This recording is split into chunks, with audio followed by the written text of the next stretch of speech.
Uma família sai para acampar, porém, a bebê some. Uma série de acusações acontece, e no final, o que todos imaginavam estava errado, um caso que marcou uma geração. Fazer uma simples caminhada ao lado de um cachorro é normal, mas e com um leão?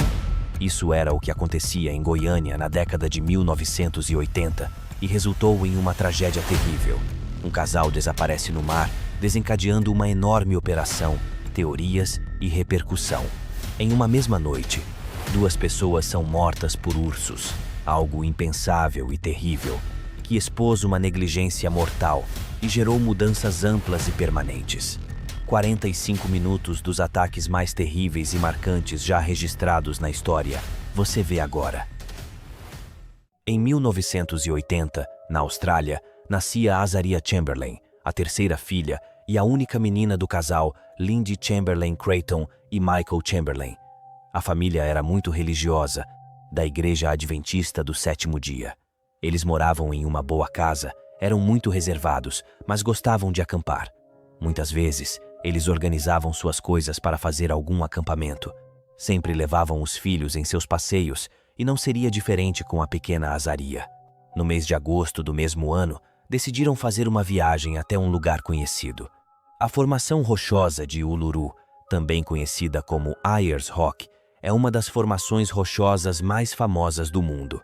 Localizada no coração da Austrália, dentro do Parque Nacional Uluru-Kata Tjuta, ela se destaca isoladamente no meio do deserto, criando uma paisagem impressionante.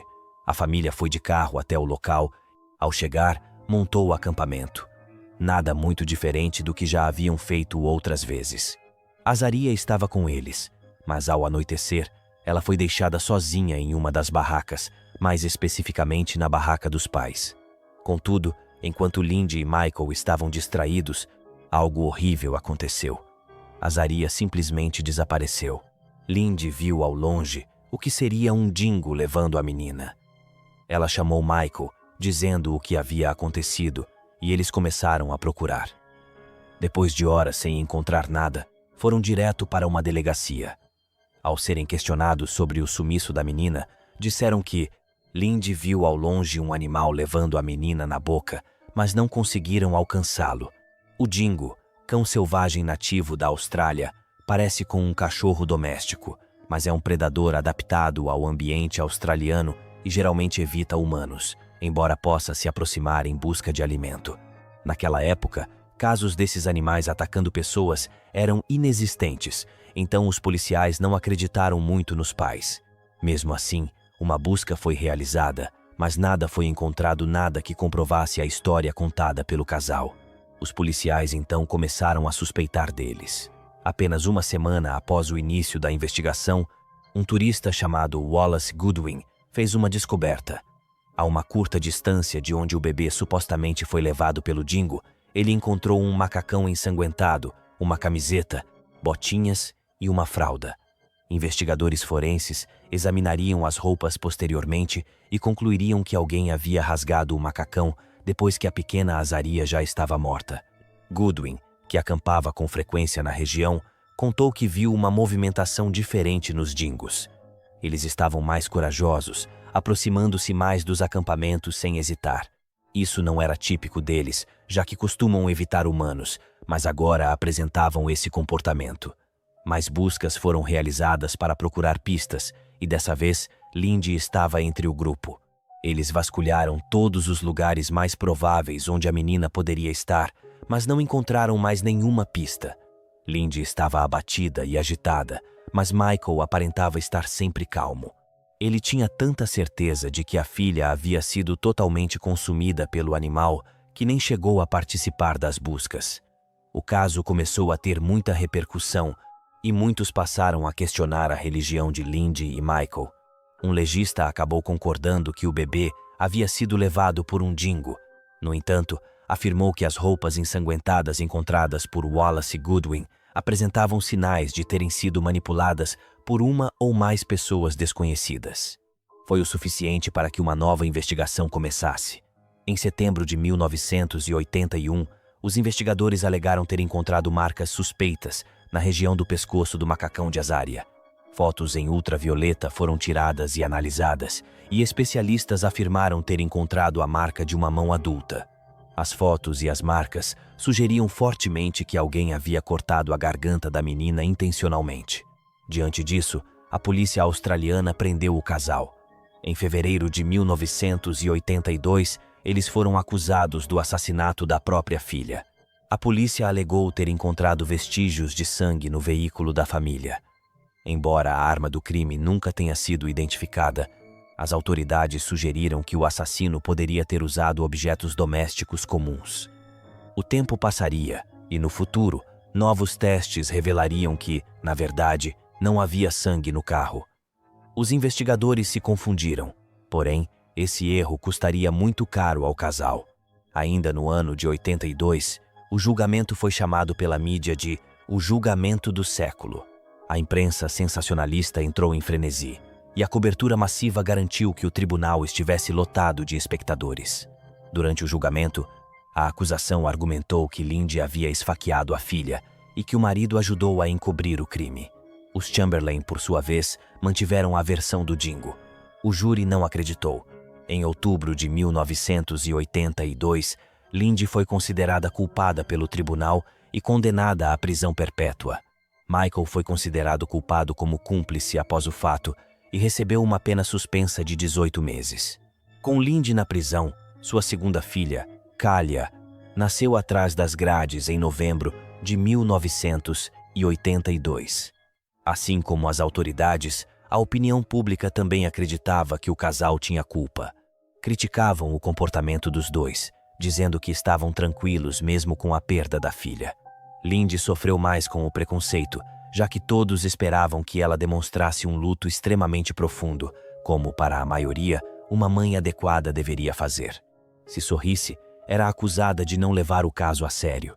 Se chorasse, era acusada de encenar para as câmeras. O preconceito com a religião também os atingiu com força. Os adventistas do sétimo dia eram extremamente raros, e rumores de que eram, na verdade, uma seita começaram a circular. Os piores comentários sugeriam que tudo não passava de um sacrifício humano. Em janeiro de 1986, algo finalmente aconteceu, algo que mudaria completamente o caso. Um turista britânico chamado David Brett estava caminhando perto de Uluru quando escorregou, caiu e morreu. Levou uma semana para a polícia encontrar seu corpo, porém, quando o encontraram, acharam junto dele um casaco de bebê. Testes mostraram que era o casaco de Azaria, o mesmo que ela usava na noite em que desapareceu. O caso foi reaberto. Diante da evidência, o tribunal ordenou a libertação de Lindy. Poucos dias depois, o casal foi oficialmente inocentado da morte da filha. O caso foi tão inédito e teve tantas reviravoltas que chamou a atenção de Hollywood. Em 1988, a Warner Bros. Lançou o filme A Cry in the Dark, baseado no caso. O filme foi um sucesso e marcou uma geração.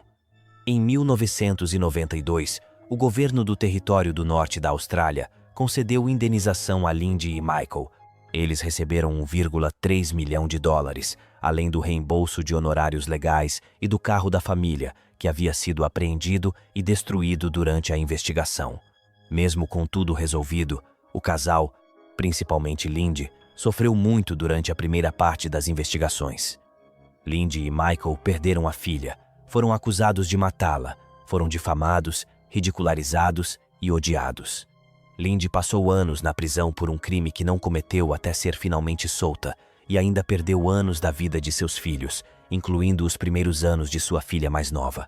Em 1980, não havia casos documentados de dingos atacando humanos e isso influenciou a mídia, o sistema judicial e a opinião pública a suspeitarem de crime, mas, entre 1998 e 2007, houve pelo menos 3 ataques documentados de dingos contra humanos, provando que os animais eram perigosos. Em junho de 2012, após anos, um legista mais uma vez confirmou que os pais eram inocentes e que um dingo havia levado a criança. Agora, tudo estava resolvido. O casal se divorciou em 1991, mas sempre manteve respeito um pelo outro. Lindy declarou à imprensa que estavam aliviados por finalmente encerrar a história. Na década de 1980, no Brasil, a situação de manter animais selvagens em casa era bem diferente do que muita gente imagina hoje. Já existia proibição, mas a aplicação era fraca e cheia de brechas na prática. O principal marco legal já estava em vigor desde 1967, com uma lei que estabelecia que a fauna silvestre brasileira é propriedade do Estado. Era proibido caçar, capturar ou utilizar animais silvestres sem autorização. Também era proibido manter esses animais em cativeiro sem permissão oficial. Ou seja, ter um animal selvagem em casa era ilegal, na teoria. A realidade era bem diferente. Era muito comum ver vários tipos de aves, inclusive raras, e pequenos primatas sendo criados em casa. O comércio ilegal em feiras era tolerado e a fiscalização limitada. A cultura popular em si via isso como algo normal. As punições, quando aplicadas, eram leves, mas algo tão trágico que seria impossível de ignorar estava prestes a acontecer. Em 1984, o empresário Mário Ângelo Simeonato, de alguma forma, conseguiu adquirir um leão filhote. Ele o levou para sua própria casa, o nomeou de Guru e começou a cuidar dele como se fosse um animal de estimação. Quando filhotes, leões não representam ameaça nenhuma. Pelo contrário, sua aparência dócil e comportamento descontraído os fazem parecer um simples gato. Simeonato o via assim. Em sua cabeça, se o criasse e o acostumasse com sua presença, não representaria problemas nem a ele, nem a outras pessoas. No começo, o animal era pequeno, engraçado, dormia com os próprios filhos de Simeonato na mesma cama. Contudo, seu comportamento foi mudando. Leões vivem até 10 anos na natureza, mas podem viver mais em cativeiro. Porém, eles atingem a maturidade aos 3 anos de idade.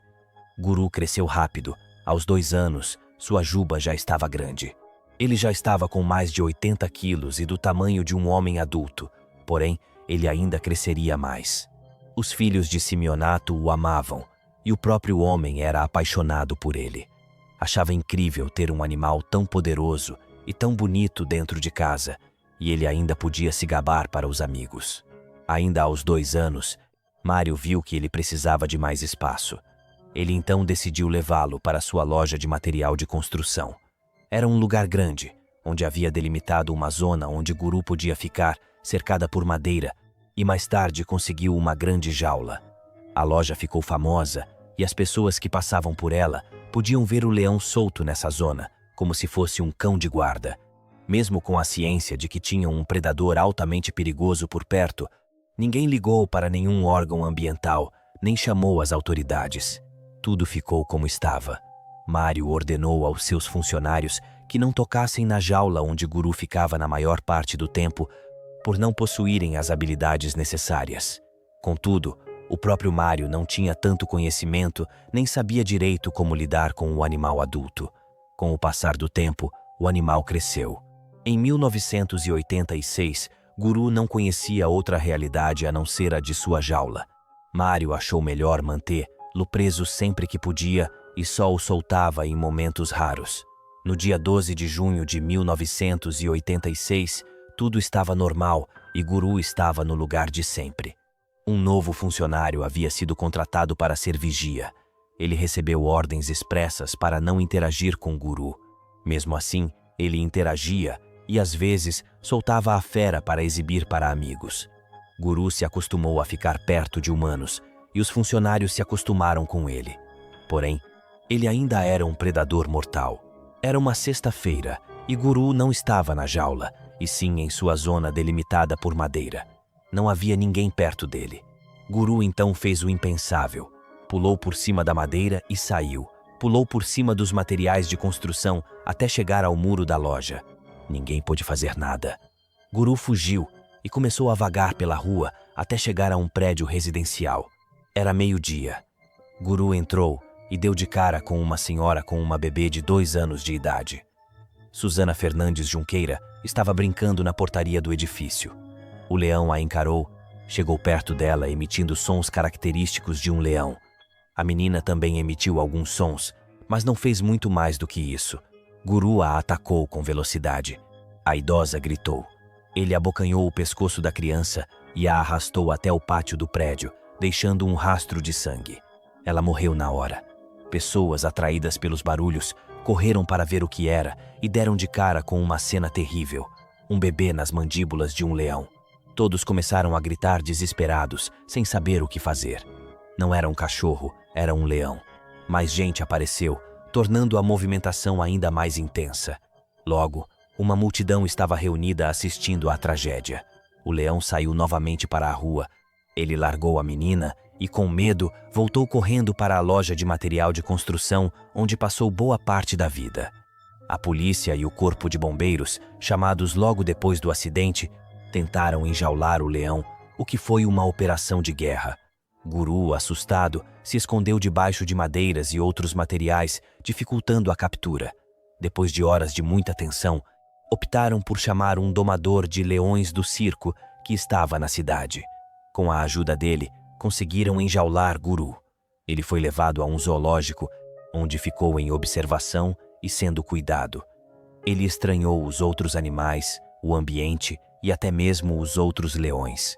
Susana não foi devorada, e seu velório foi poucos dias depois do ataque. Um repórter descobriu que o leão já havia atacado outra pessoa antes, mas não foi grave. Mário foi condenado a prestar 1 ano de serviços em instituição de caridade pelo ataque de Guru. Atualmente, não se sabe onde está o dono do leão, se ainda está vivo, e também não se sabe qual foi o destino do animal. Dos anos de 1988 por diante, a Constituição Federal passou a tratar o meio ambiente como um direito de todos e dever do Estado. Houve forte pressão internacional por preservação ambiental, cresceram os movimentos ambientalistas no Brasil, foi criado o IBAMA, fortalecendo a fiscalização. O país mudou politicamente e a proteção ambiental passou a ser levada mais a sério, tanto por lei quanto na prática. Mas, para Susana, era tarde demais. Nos anos 90, Tom e Eileen Lonergan eram um casal aparentemente normal. Eles moravam em Baton Rouge, Louisiana. Os dois cresceram nesse lugar e se conheceram ainda na universidade. Se formaram na Louisiana State University e, após 1 ano, se casaram. Parecia um final feliz e o começo de uma nova vida. Os dois gostavam de viajar pelas paisagens mais remotas. Também eram aventureiros, fazendo principalmente trilhas e mergulho. Com relação ao mergulho, eles não eram tão iniciantes, pois adquiriram certa experiência. Sempre que viajavam, faziam um passeio de barco para explorar os cenários subaquáticos. Quem os conhecia os descrevia como um casal aventureiro e divertido. Tom e Eileen Lonergan pareciam ser o casal perfeito, que adorava conhecer e experimentar coisas novas. Eles, porém, não tinham filhos. Durante as viagens, mandavam notícias à família, sempre fazendo questão de mostrar que estavam bem e que tudo estava dando certo. Gostavam da natureza e viviam isso sempre que podiam. Em 1996, o casal trabalhou como voluntários em Fiji. Lá faziam parte de um grupo de pessoas de várias nacionalidades que promoviam o intercâmbio cultural, desenvolvimento, compreensão, dentre outras coisas. Era uma boa experiência e os ajudou a fazer algo realmente interessante e recompensador. Em 1998, eles estavam voltando para Baton Rouge. Porém, empolgados com a ideia de fazer uma última parada, decidiram passar na Austrália. Esse era o lugar perfeito para todo amante da natureza. Os cenários impressionantes soaram muito atraentes para o casal. Eles chegaram a Queensland, onde planejaram um passeio por vários pontos turísticos, inclusive um mergulho na Grande Barreira de Corais, a maior barreira de corais do mundo, estendendo-se por mais de 2.300 quilômetros ao longo da costa norte de Queensland, abrigando milhares de espécies marinhas e sendo uma das principais atrações turísticas do país. Era 25 de janeiro de 1998 e Tom e Eileen Lonergan deixaram seu alojamento em Cairns, rumo a Port Douglas, no extremo norte de Queensland.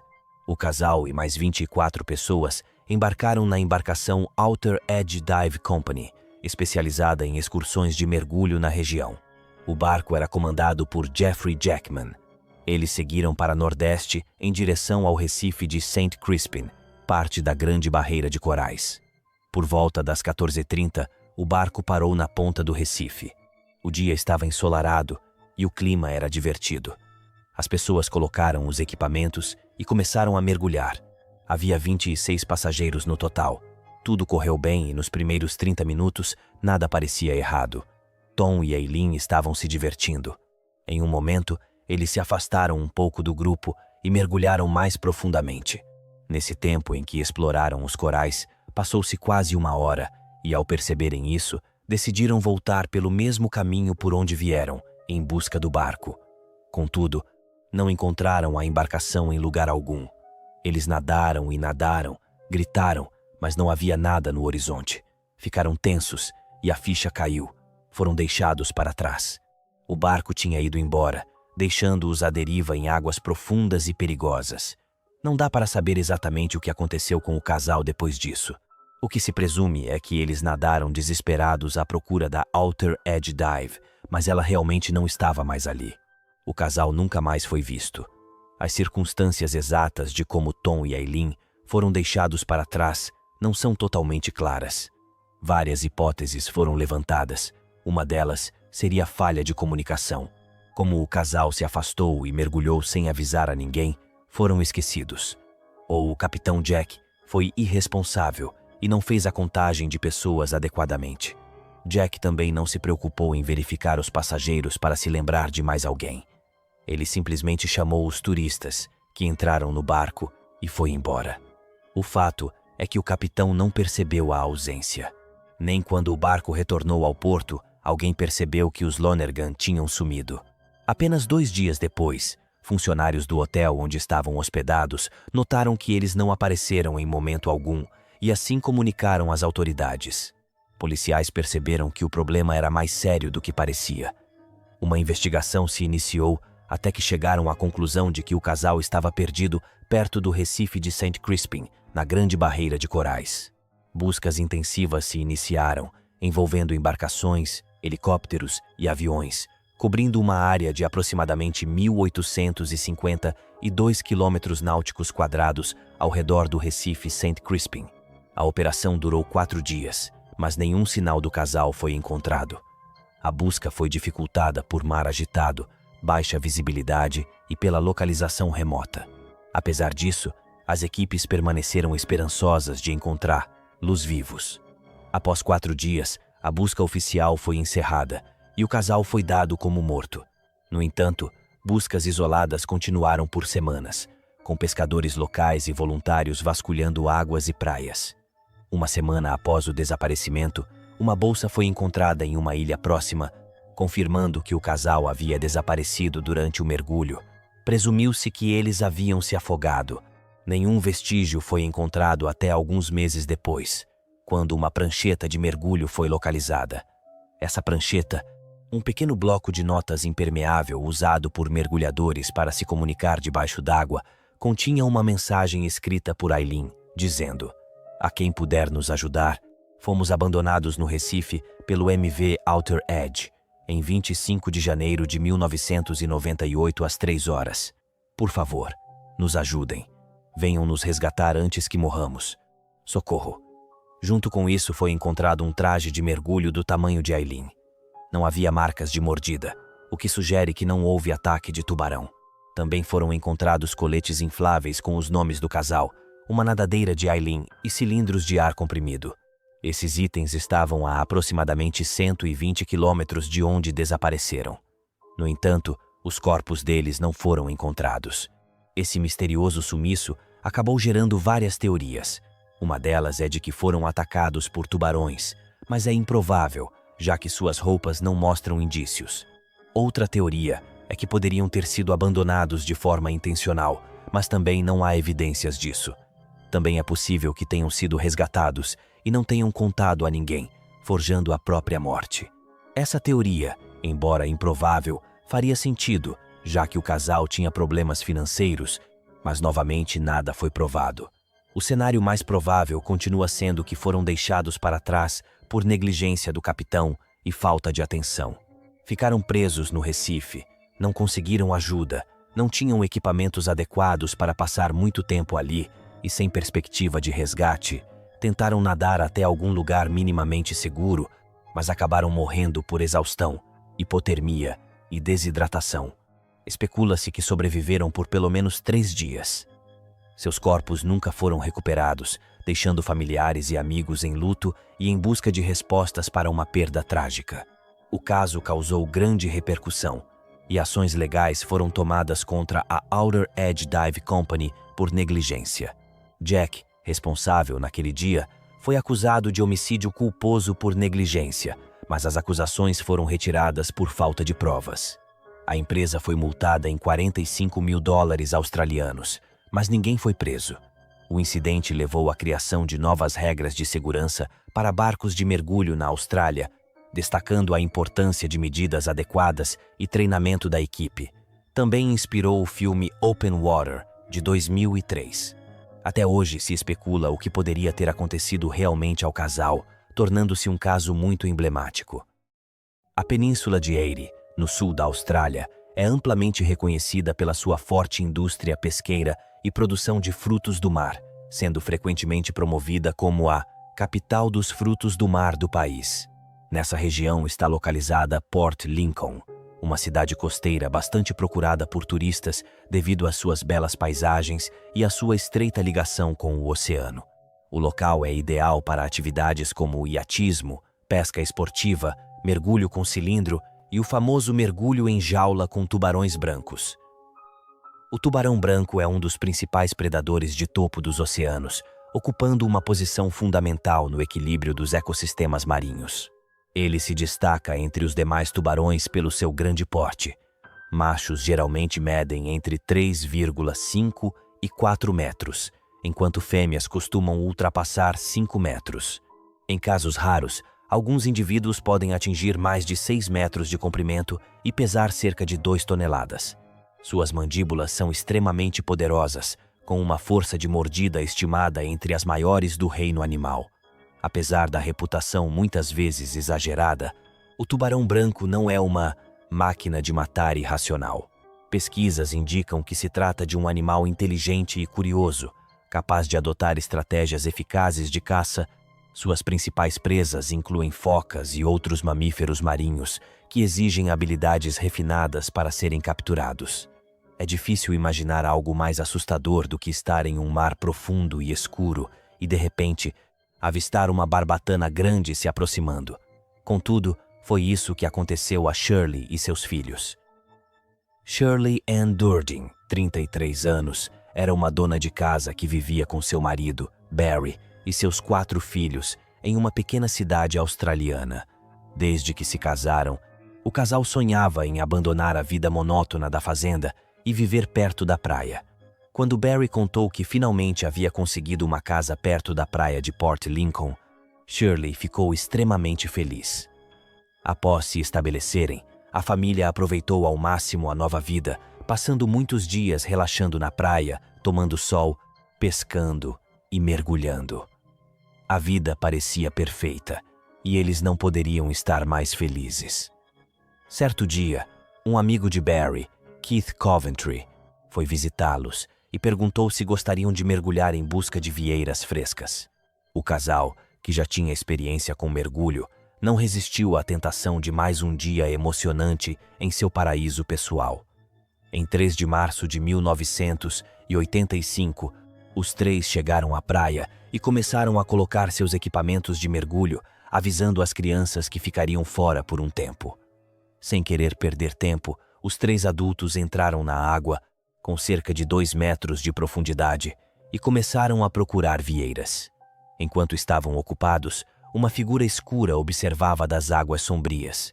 Um gigantesco e faminto tubarão branco, estimado em cerca de 6 metros de comprimento. Tubarões brancos adultos raramente se aproximam de águas rasas, então o trio não sentiu necessidade de ficar em alerta constante. Eles sabiam que as chances de um encontro com um tubarão eram extremamente baixas. Mesmo quando ocorrem, apenas uma pequena parte dos ataques resulta em morte. A maioria dos incidentes ocorre em águas com baixa visibilidade ou em condições que prejudicam os sentidos do tubarão. Estudos mostram que os tubarões conseguem perceber se algo vale a pena como presa após apenas uma mordida. Os tubarões brancos preferem focas, pois são mais gordurosas e ricas em proteínas. Na maioria dos ataques fatais, a causa da morte não é o consumo da vítima, mas sim a perda de sangue após a primeira mordida. Entre 1990 e 2011, houve 139 ataques não provocados de tubarões brancos e apenas 29 foram fatais. Shirley e os homens conheciam esses fatos e se sentiam relativamente seguros nas águas rasas e claras onde mergulhavam. O que não sabiam era que um tubarão extremamente faminto estava por perto. Um tubarão branco saudável normalmente não se aproximaria de águas tão rasas.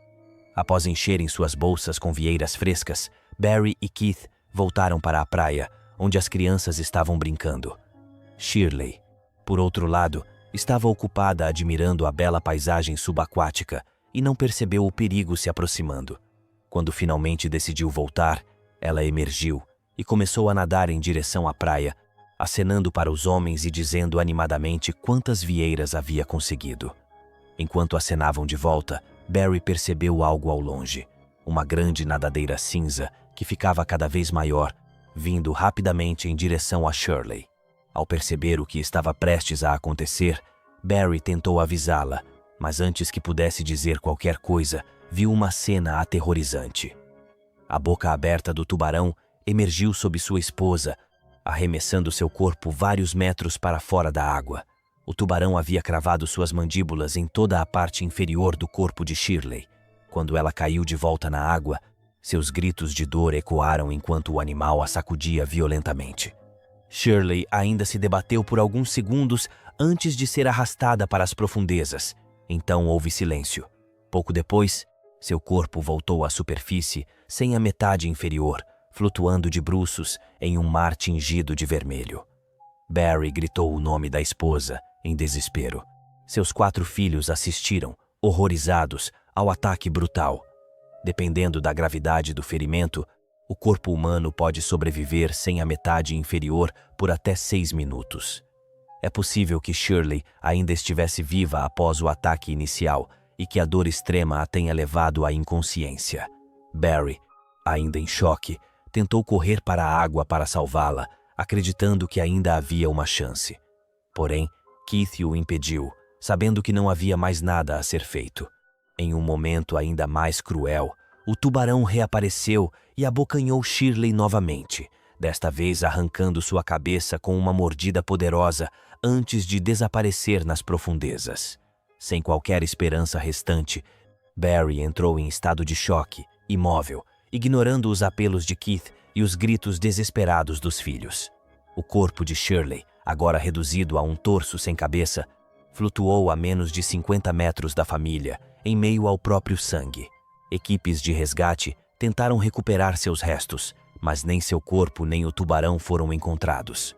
Acredita-se que o animal tenha retornado uma terceira vez para levar o que restava do corpo antes de desaparecer novamente nas águas profundas. A tragédia de Shirley Durden permanece como um dos ataques de tubarão mais horríveis já registrados, um lembrete de que a morte pode chegar a qualquer momento e que nunca sabemos o que nos espera. Situado ao longo da fronteira com o Canadá, no canto noroeste de Montana, encontra-se o Parque Nacional Glacier.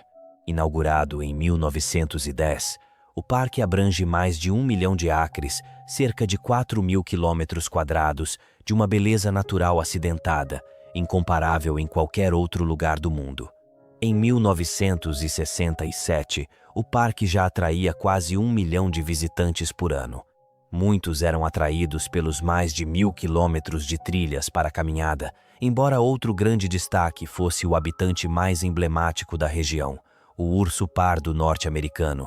Atualmente, esse animal, nesse lugar, soma cerca de 300 indivíduos, muito mais em comparação aos anos 60. A população cresceu desde o século XX e hoje é considerada relativamente estável.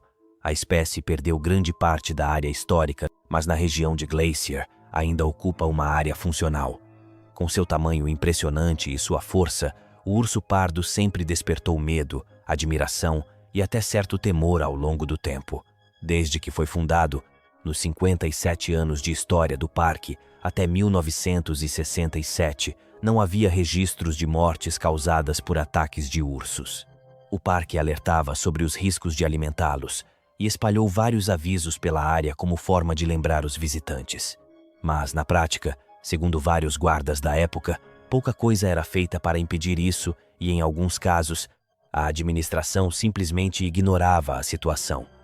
Quanto mais ursos apareciam perto dos chalés, mais visitantes iam até lá para vê-los, o que acabava sendo bom para o negócio. Em 1967, no mês de agosto, um mau tempo atingiu a região. Uma tempestade forte deixou estragos pelo parque e arredores.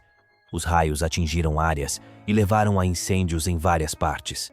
Essa tempestade alertou autoridades do parque, que acreditaram que teriam muito trabalho pela frente.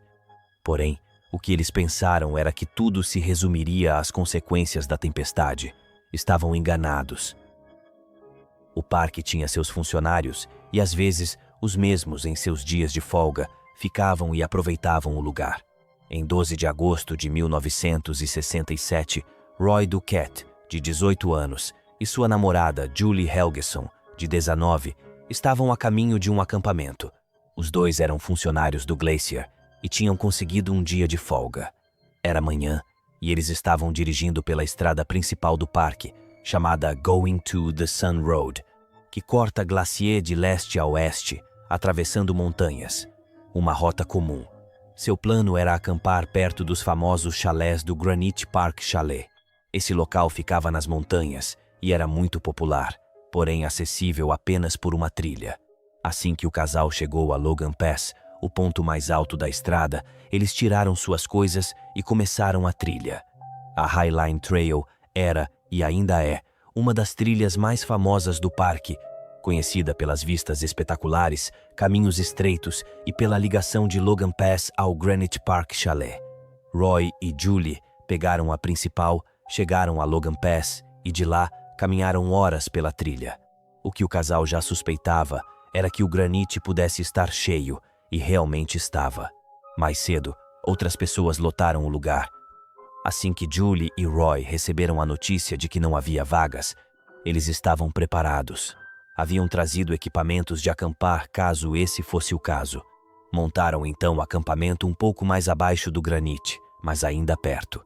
Enquanto o casal montava suas coisas, a quase 13 quilômetros deles, 3 amigos também estavam a caminho de acampar.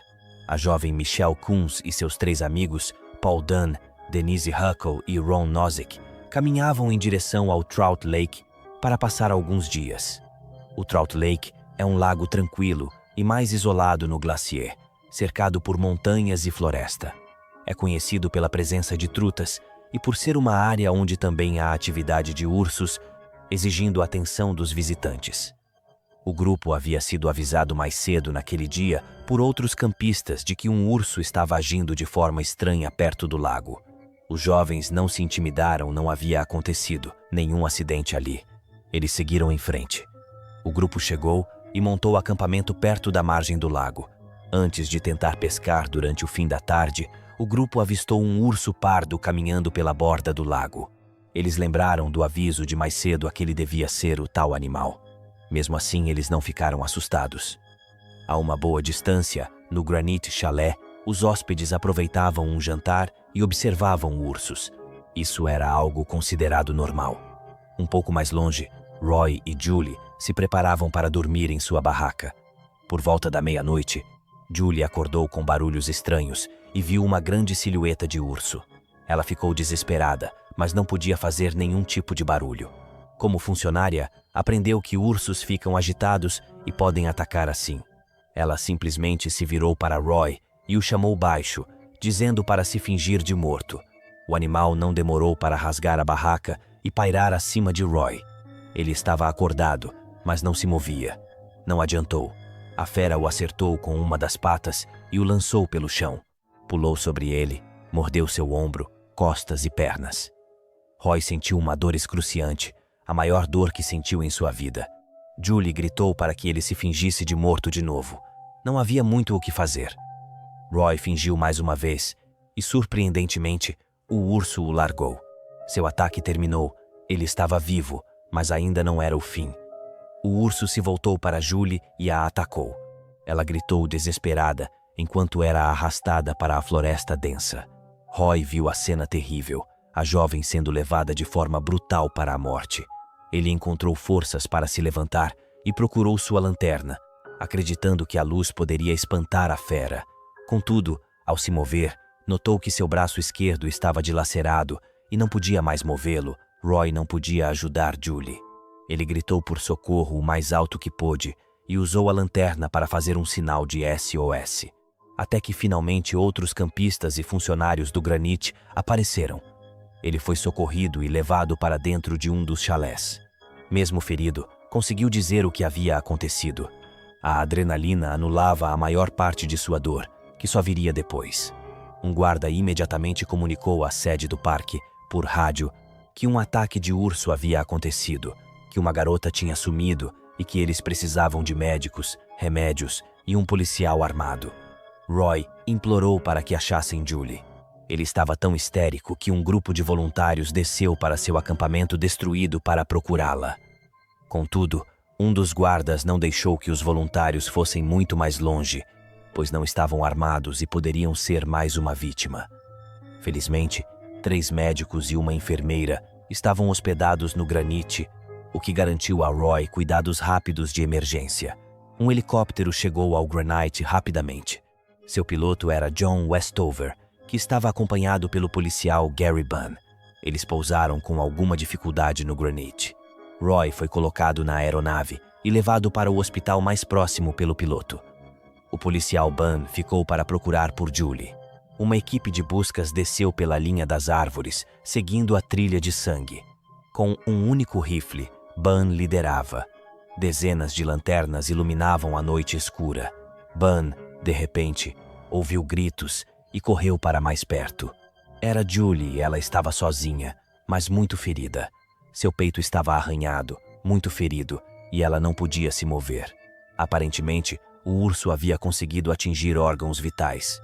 Sua situação era bem pior que a de Roy. Era inacreditável que ela ainda estivesse viva. Ela foi levada a um dos chalés, mas infelizmente acabou falecendo pouco tempo depois de chegar. Foi uma cena angustiante e horrível de se presenciar. Julie morreu aos poucos nas mãos dos médicos presentes ali. Todos estavam arrasados. Ela foi a primeira pessoa a morrer de um ataque de urso pardo no Parque Glacier, mas essa terrível noite ainda não havia acabado. De madrugada, antes do sol nascer, do outro lado de onde Roy e Julie foram atacados, outro urso decidiu agir. Em Trout Lake, Michelle Coons, Paul Dunn, Denise Huckle e Ron Nozick estavam dormindo em barracas. O grande urso invadiu o acampamento, derrubou objetos e fez muito barulho. Os jovens acordaram assustados e perceberam do que se tratava. Assim como Roy e Julie, eles sabiam que sua melhor chance era se fingirem de mortos. No entanto, quando o animal rasgou a barraca de Paul, o rapaz correu. Paul era alto e sua corrida atrapalhada e seu grito acabaram assustando a fera, que recuou e entrou na mata novamente. Depois de 20 minutos, todos os 4 estavam de pé, pensando no que fazer quando, de repente, o animal voltou. Denise Huckle e Ron Nozick correram em direção ao lago. Novamente, o animal se intimidou e se escondeu. Denise e Paul subiram em uma árvore e decidiram que ficariam ali até o amanhecer. Ron e Denise voltaram para o acampamento.